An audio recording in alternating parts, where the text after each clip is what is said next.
Duterte! Duterte! Duterte!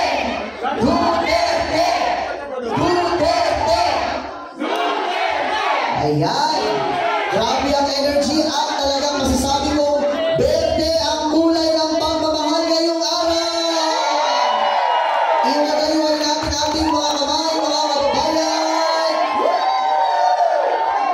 Grabe ang Kuala Lumpur, talagang yumayanig ang suporta kay former President Rodrigo Duterte. At para sa ating pagpapatuloy, hindi ko po na umupo tayong lahat, mga kababayan. Sa mga oras ito, meron po tayong papanoorin AVP patungkol po sa mga legasiya o alaala ng tagumpay sa pamumuno sa loob ng 6 na taon ni former President Rodrigo Roa Duterte. Sabay-sabay po natin panoorin ang Duterte Legacy.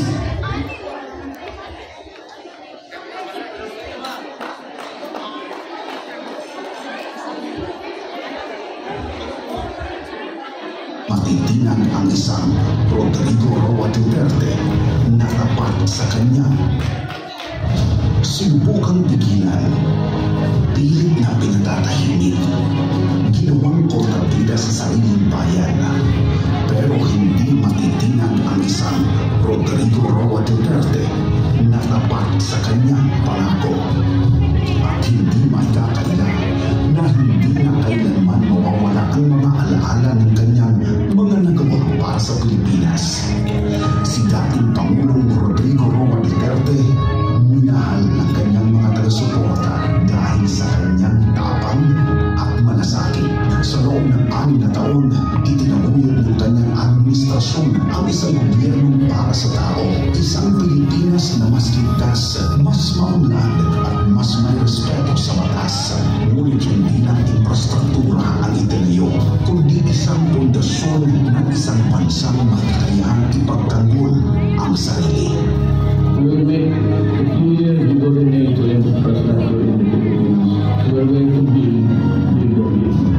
By the end of my term, I hope and pray to hand over an economy that is much stronger, characterized by solid growth, low and stable inflation, dollar reserves, and robust fiscal position. I believe the Philippines will be very strong military. I hereby declare Marawi City liberated from the terrorist influence that marks the beginning of reactivity. I have said before, as you perform your duties according to the rule of law, I will take care of your needs. Itong PNP, tutudasin ko talaga sila sa kapatid. The talks are over. No more talks.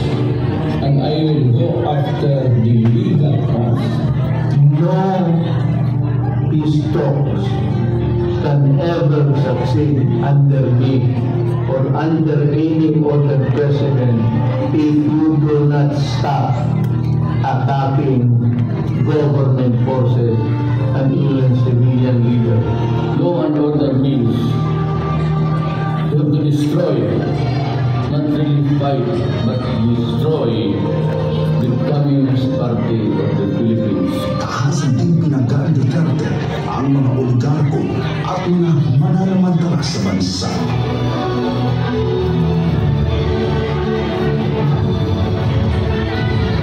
Kayo na sana, pag may talent ba dyan, lahat kayo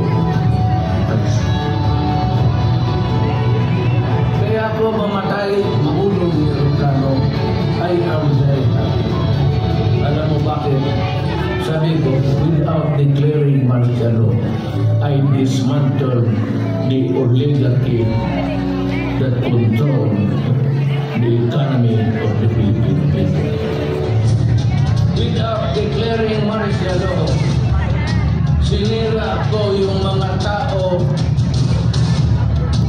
na pumaawa sa ekonomiya at politika. At hindi nagbabayad. They take advantage sa kanilang political power. Itong Pilipinas, ito para lang sa mga taong naghirap. Kayo ang protektahan ko.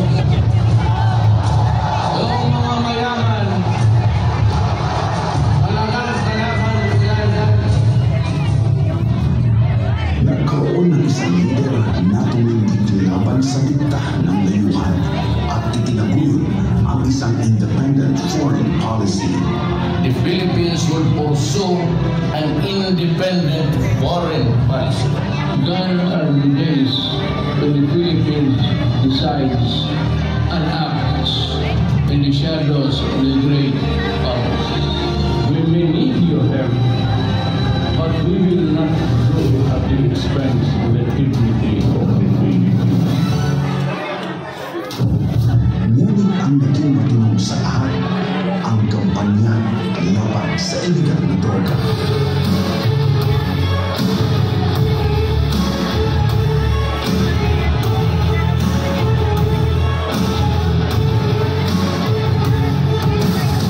But I am committed to stop drugs. We will eliminate the drug lords once and for all. We have to stop this practice sa bilibid. Bitawan na ninyo yan o kainin na ninyo ngayon ang supply ninyo. Kung hindi ako na presidente, hindi talaga din manaman na ito. Because even I myself, when the reality was there, when I became president, started to squeeze everybody, then you saw the hundreds of thousands surrendering to the police. I was really horrified. Dahil sa kanyang matibay na panindigan, siya ay naging target ng matinding panghuhusga at panubuya mula sa loob at labas ng bansa. Ngunit hindi siya natinag, hindi siya umuro. Sapagkat para sa kanya, ang tunay na lider ay hindi nasusukat sa papuri, kundi sa pagtupad sa pangako sa bayan. So I do not expect the human rights, I do not expect Obama, I do not expect the EU to understand me. Do not understand me. And if you think it is high time for you guys to withdraw your assistance, go ahead. We will not beg for it. Your concern is human rights. Mine is human life. Why are you interfering in the affairs of my country? And who gave you the authority? By what divine law gave you the authority to prosecute me in a foreign land? You are so. So we will never compromise our dignity as a people. I mean, I address again ito. Ako po ay duble ang pagod para sa inyo, para sa kapakanan ninyo. Seryoso po. In this quest, I will put at stake my honor, my life, and the presidency itself.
I will protect you and I will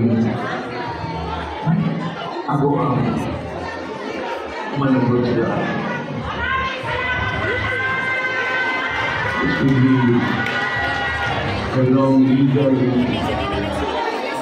proceedings. I say to you, I will continue to serve the country. To be home, ganun na.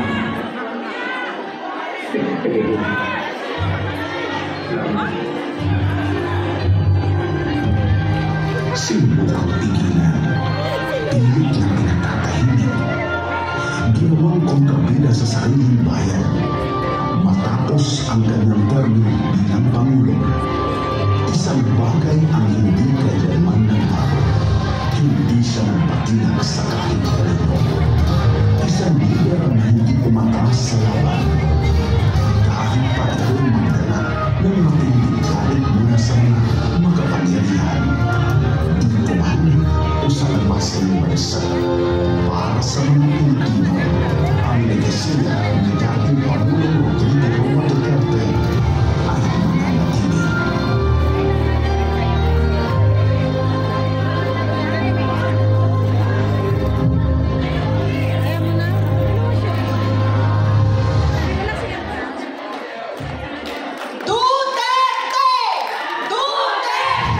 Sumbukang pilit na pinagtatahimik. Isang malakas na palakpak! Para sa pinamamayan na Rodrigo Roa Duterte! Masaya